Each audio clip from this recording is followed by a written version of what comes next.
आज के इस सीरीज में हम पढ़ेंगे बाल गोविंद भगत, जिसके रचनाकार है रामवृक्ष बेनीपुरी। इस सीरीज में हम कहानी की पूरी व्याख्या करेंगे और उसके बाद अगले वीडियो में हम इसके सारांश एवं पाठ में आए प्रश्नोत्तर की चर्चा करेंगे। तो चलिए कहानी को शुरू करते हैं रामवृक्ष बेनीपुरी का जीवन परिचय से। रामवृक्ष बेनीपुरी का जन्म बिहार के मुजफ्फरपुर जिले के बेनीपुरी गांव में में 1899 में हुआ।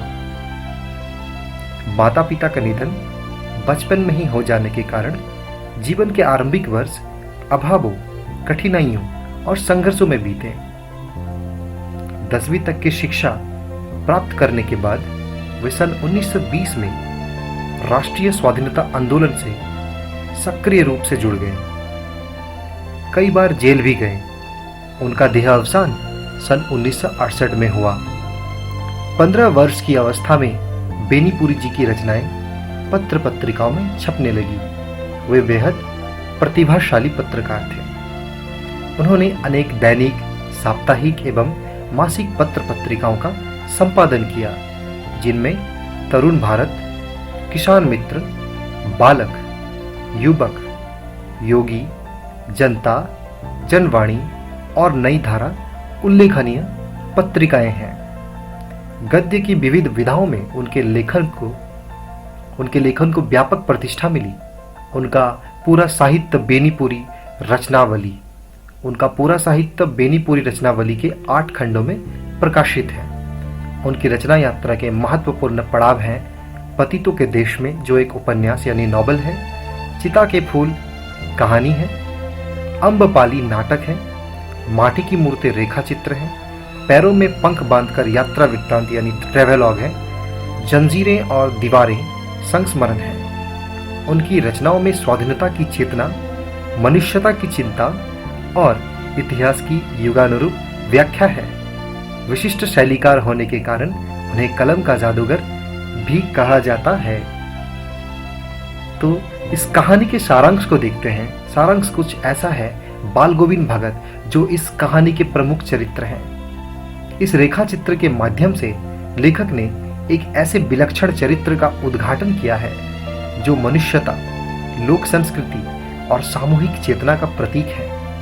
वेशभूषा या वाद्य अनुष्ठानों से कोई सन्यासी नहीं होता। सन्यास का आधार जीवन के मानवीय सरोकार होते हैं, यानी दिखावों से कोई सन्यास नहीं बनता। उनके कहने का मतलब है गृहस्थ के द्वारा भी सन्यास लिया जा सकता है। बाल गोविंद भगत इसी आधार पर लेखक को सन्यासी लगते हैं। यह पाठ सामाजिक रूढ़ियों पर भी प्रहार करता है। इस रेखा चित्र की एक विशेषता यह है कि बाल गोविंद भगत के माध्यम से ग्रामीण जीवन की सजीव झांकी देखने को मिलती है। कहानी के मूल पाठ में आते हैं। मूल पाठ कुछ ऐसा है कि बाल गोविंद भगत मझोले कद के गोरे चिट्टे आदमी थे। ये उनका इंट्रोडक्शन हो रहा है। 60 से ऊपर के ही होंगे। बाल पक गए थे। लंबी दाढ़ी या जटाजूट तो नहीं रखते, किंतु हमेशा उनका चेहरा सफेद बालों से ही जगमग किए चमकता रहता। कपड़े बिल्कुल कम पहनते। कमर में एक लंगोटी मात्र और सिर में कबीरपंथी किसी कनफटी टोपी।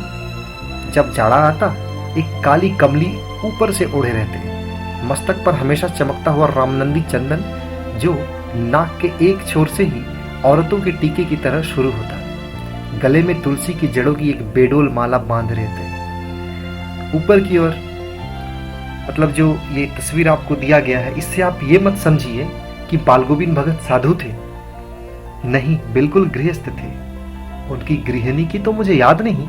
उनके बेटे और पतोहू को तो मैंने देखा था। थोड़ी खेतीबाड़ी भी थी उनकी। एक अच्छा साफ सुथरा मकान भी था, किंतु खेतीबाड़ी करते, परिवार रखते भी बाल गोविंद भगत जो थे वो साधु थे। साधु की सब परिभाषाओं में खरे उतरने वाले।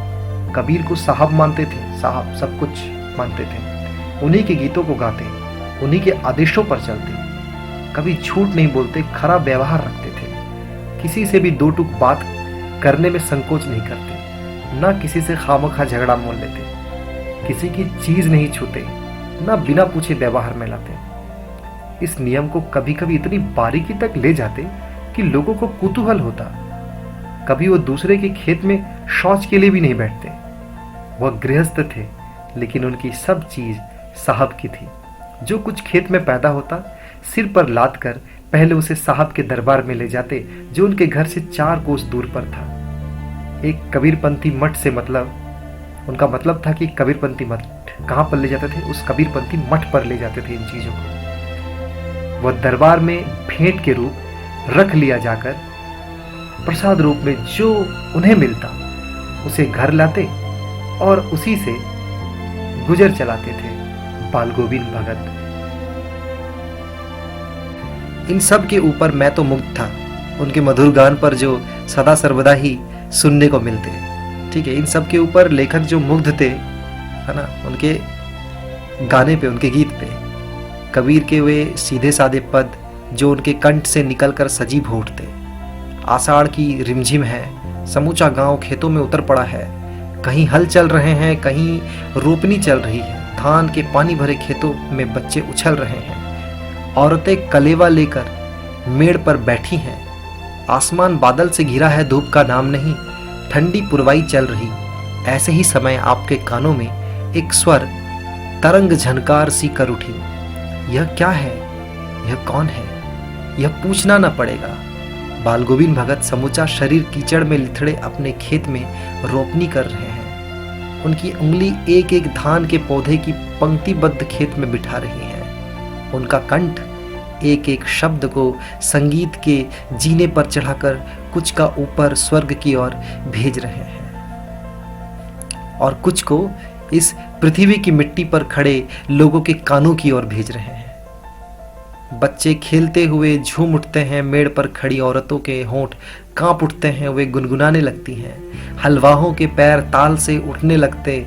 रोपनी करने वालों की उंगलियां एक अजीब क्रम से चलने लगती हैं। बाल गोविंद भगत का यह संगीत है, यह जादू।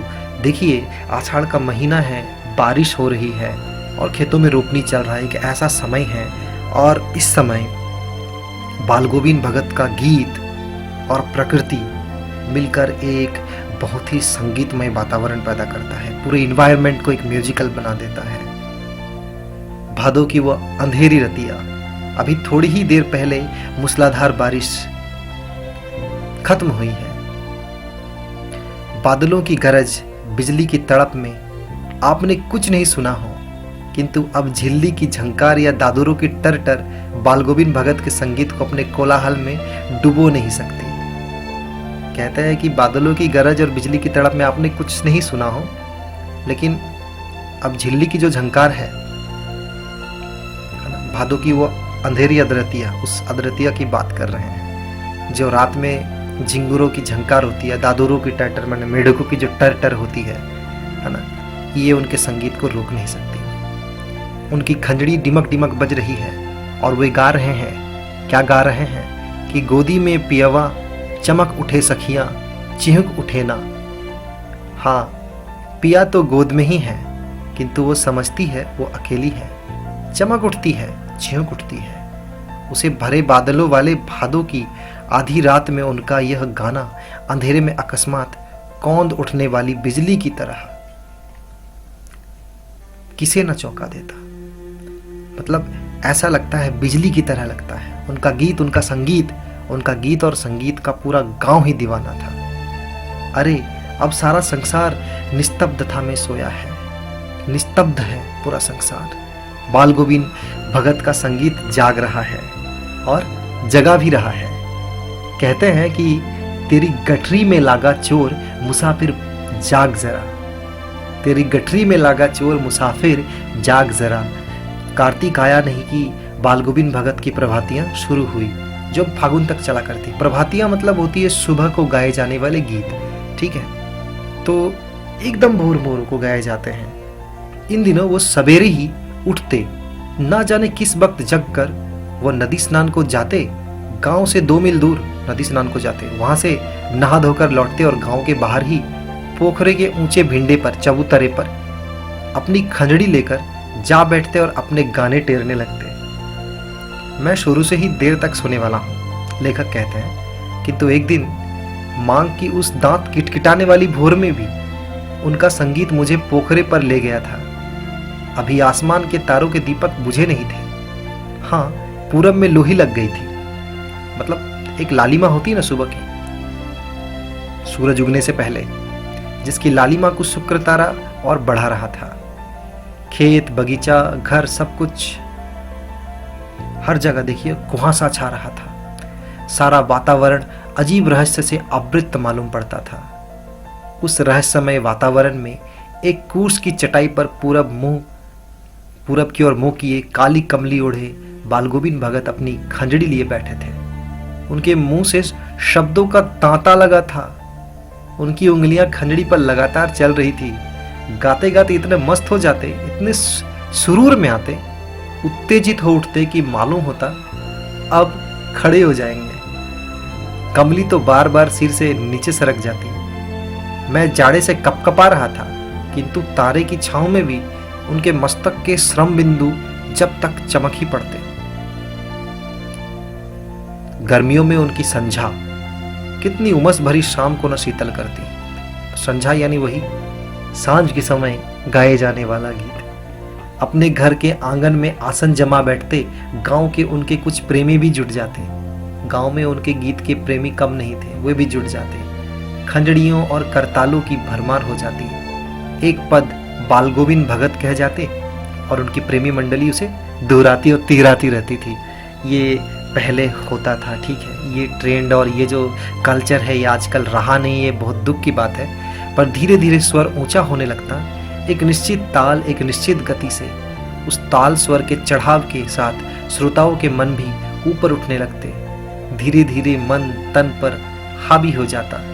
होते होते एक क्षण ऐसा आता कि बीच में खंजड़ी लिए बालगोविंद भगत नाच रहे हैं और उनके साथ ही सबके तन और मन नृत्यशील हो उठे। मतलब पूरा उनका जो मंडली है, उनकी जो प्रेमी मंडली, सब नाचने लगते हैं। सारा आंगन संगीत से ओतप्रोत है, सारा आंगन संगीत से ओतप्रोत हो उठता है।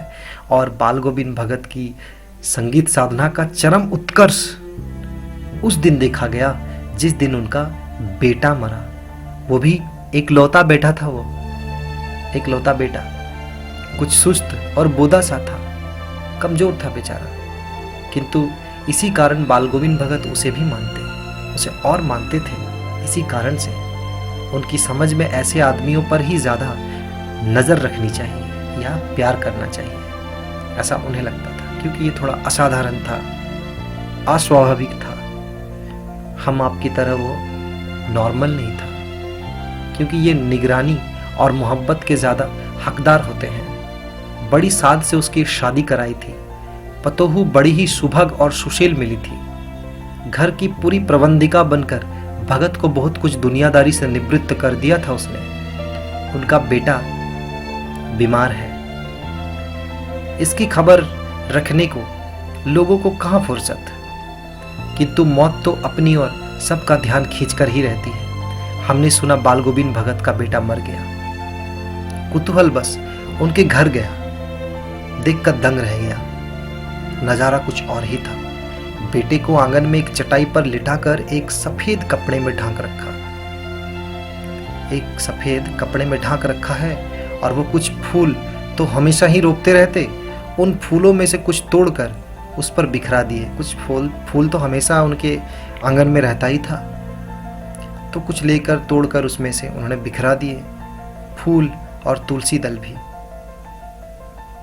सिरहाने पर एक चिराग जला रखा है और उसके सामने जमीन पर आसन जमाए गीत गाते चले जा रहे हैं बालगोविंद भगत। वही पुराना सर, वही पुरानी तल्लीनता, वही पुराना स्वर, वही पुरानी तल्लीनता। घर में पतोहू रो रही है, जिसे गांव की स्त्रियां चुप कराने की कोशिश कर रही हैं, किंतु बालगोविंद भगत गाए जा रहे हैं। हाँ, गाते गाते कभी कभी पतोहू के नजदीक भी जाते और उसे रोने के बदले उत्सव मनाने को कहते। वो उत्सव क्यों मनाने को कहते? क्योंकि बालगोविंद भगत को लगता है कि आत्मा परमात्मा के पास चली गई है, विरहिनी अपने प्रेमी से जा मिली, भला इससे बढ़कर आनंद की कौन बात। मैं कभी कभी सोचता, लेखक कहते हैं कि मैं कभी कभी सोचता ये पागल तो नहीं हो गए, किंतु नहीं, वो जो कुछ कह रहे थे उसमें उनका विश्वास बोल रहा था, वो चरम विश्वास जो हमेशा ही मृत्यु पर विजयी होता आया है। बेटे के क्रियाकर्म में तूल नहीं किया, पतोहू से ही आग दिलाई उसकी, किंतु ज्यों ही श्राद्ध की अवधि पूरी हो गई, पतोहू के भाई को बुलाकर उसके साथ कर दिया, यह आदेश देते हुए कि इसकी दूसरी शादी कर देना। इधर पतोहू रो रो कर कहती, मैं चली आऊंगी, मैं तो चली जाऊंगी, तो बुढ़ापे में कौन आपके लिए भोजन बनाएगा, बीमार पड़े तो कौन एक चुल्लू पानी भी देगा, मैं पैर पड़ती हूं, मुझे अपने चरणों से अलग नहीं कीजिए। लेकिन भगत का निर्णय अटल था। वो कहते हैं कि तू जा, नहीं तो मैं ही इस घर को छोड़कर चल जाऊंगा। यह थी उनकी आखिरी दलील, और इस दलील के आगे बेचारी की क्या चलती। बालगोविंद भगत की मौत उन्हीं के अनुरूप हुआ ये, वह हर वर्ष गंगा स्नान करने जाते। स्नान पर उतनी आस्था नहीं रखते जितना संत समागम और लोक दर्शन पर। पैदल ही जाते, करीब 30 कोस पर गंगा थी, साधु को संबल लेने का क्या हक, ये मानते थे वो। और गृहस्थ किसी से भिक्षा क्यों मांगे, दोनों ही नियम, गृहस्थ का नियम भी और साधु का नियम भी मानते थे। अतः घर से खाकर चलते तो फिर घर पर ही लौटकर खाते थे इतना दूर से। रास्ते भर खंजड़ी बजाते गाते, जहां प्यास लगती पानी पी लेते। 4-5 दिन आने जाने में लगते, किंतु इस लंबे उपवास में भी वही मस्ती। अब बुढ़ापा आ गया था, किंतु टेक वही जवानी वाली। इस बार लौटे तो तबीयत कुछ सुस्त थी, खराब था, अच्छा नहीं था। खाने पीने की बात भी तबीयत नहीं सुधरी, थोड़ा बुखार आने लगा, किंतु नेम व्रत तो छोड़ने वाले नहीं थे। वही दोनों जून गीत, नेम व्रत वो छोड़ने वाले नहीं थे, थोड़ा बुखार आने लगा, तबीयत बिगड़ने लगी। वही दोनों जून स्नान ध्यान करते थे, खेती बाड़ी देखते थे। दिन दिन छीजने लगे, लोगों ने नहाने धोने से मना किया, आराम करने को कहा, किंतु हंसकर टाल देते रहे। उस दिन भी संध्या में गीत गाए, किंतु मालूम होता जैसे तागा टूट गया हो, माला का एक एक दाना बिखरा हुआ। भोर में लोगों ने गीत नहीं सुना। जाकर देखा तो बालगोविंद भगत नहीं रहे, सिर्फ उनका पंजर पड़ा था। तो ये बालगोविंद भगत की मृत्यु भी उनके ही तरीके से हुआ। उन्होंने जिंदगी के आखिरी वक्त तक, आखिरी समय तक इसी प्रकार से बिताया। इससे देखिए कई चीजें निकल कर आती हैं, जैसे वह स्त्री की स्वतंत्रता की परवाह करते थे, अपनी पतोहू को दोबारा शादी करने को कहते हैं। मतलब ये उस समय होते हुए भी, क्योंकि कहानी जिस समय तक लिखी गई है ये उतना पिछड़ा समय होने के बावजूद भी इनका सोच काफी अत्याधुनिक था। तो ये अधिकारों, स्त्री अधिकारों का सम्मान करते थे। अपने गृहस्थ जीवन को उन्होंने सही तरीके से बिताया, अपने सन्यासी नीति को भी सही तरीके से निभाया। तो कुल मिलाकर देखा जाए तो बालगोविंद भगत अवश्य ही एक ऐसा चरित्र है जो हम पर, समाज पर और उनके आसपास के लोगों पर एक लंबे समय तक प्रभाव छोड़कर जाता है। तो विद्यार्थियों, ये थी बालगोविंद भगत की कहानी। आपको कैसा लगा कमेंट करके जरूर बताइए। कोई भी दिक्कत हो, तकलीफ हो, आप मुझे कमेंट करके जरूर बताइएगा। चैनल को अगर सब्सक्राइब नहीं किया है, आप सब्सक्राइब जरूर कीजिए, लाइक कीजिए, शेयर कीजिए। और अगले सीरीज में हम व्याख्या सहित, जैसे इस सीरीज में मैंने आपको व्याख्या किया, व्याख्या के साथ साथ वहाँ मैं इस पाठ के ही नहीं, जितने भी पाठ में आपको व्याख्या के साथ पढ़ा रहा हूँ, उसके सारांश, आपको सारांश की चर्चा करूँगा और साथ में पाठ में आए प्रश्नोत्तर की चर्चा करूँगा। तब तक के लिए धन्यवाद।